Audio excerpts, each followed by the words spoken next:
হরে কৃষ্ণ, রাধে রাধে, নিতাই গৌর হরি বল।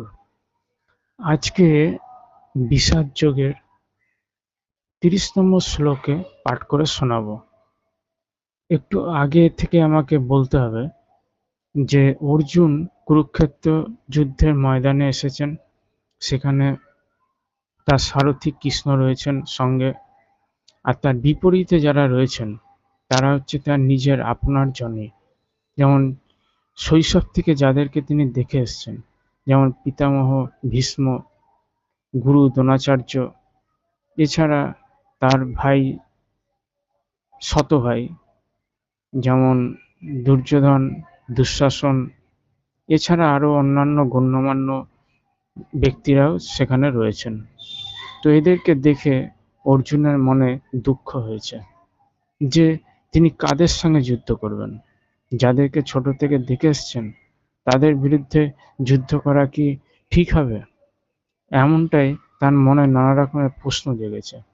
তিনি এই প্রশ্নগুলি শ্রীকৃষ্ণকে করছেন, এবং তাই জন্য তিনি কৃষ্ণকে বলছেন যে হে কেশব, আমি এখন আর স্থির থাকতে পারছি না।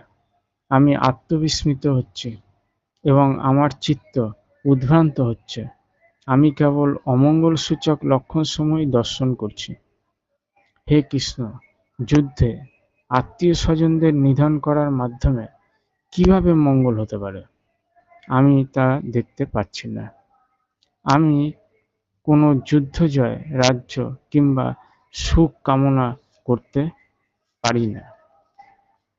হে গোবিন্দ, যাদের জন্য রাজ্য সুখভোগের কামনা, তারা সকলেই যখন দেখছি এই রণক্ষেত্রে আজ উপস্থিত, তখন আমাদের রাজ্যের কি প্রয়োজন? সুখভোগ বা জীবন ধারণেরই বা কি প্রয়োজন? হে মধুসূদন, যখন আচার্য, পিতৃব্য, পুত্র, পিতামহ, মাতুল, শ্বশুর, পৌত্র, শ্যালক, আত্মীয় স্বজন সকলেরই প্রাণ ও ধনাদি আশা পরিত্যাগ করে আমার সামনে যুদ্ধে উপস্থিত হয়েছেন, তখন আমি তাদের হত্যা করতে চাইব কেন?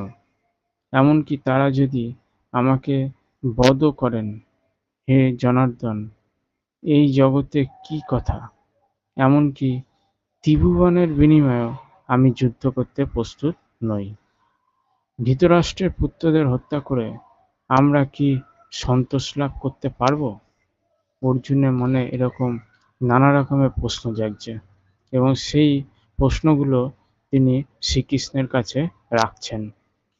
এবং তিনি আরও বলছেন যে এই ধরনের আততায়ীদের বধ করলে মহা পাপ হবে, এবং সেই পাপে আমরা আচ্ছন্ন হব।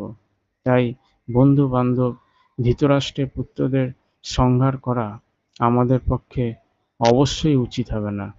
হে মাধব, আত্মীয় স্বজনদের হত্যা করে আমাদের কি লাভ হবে, আর তার ফলে আমরা কেমন করেই বা সুখী হব?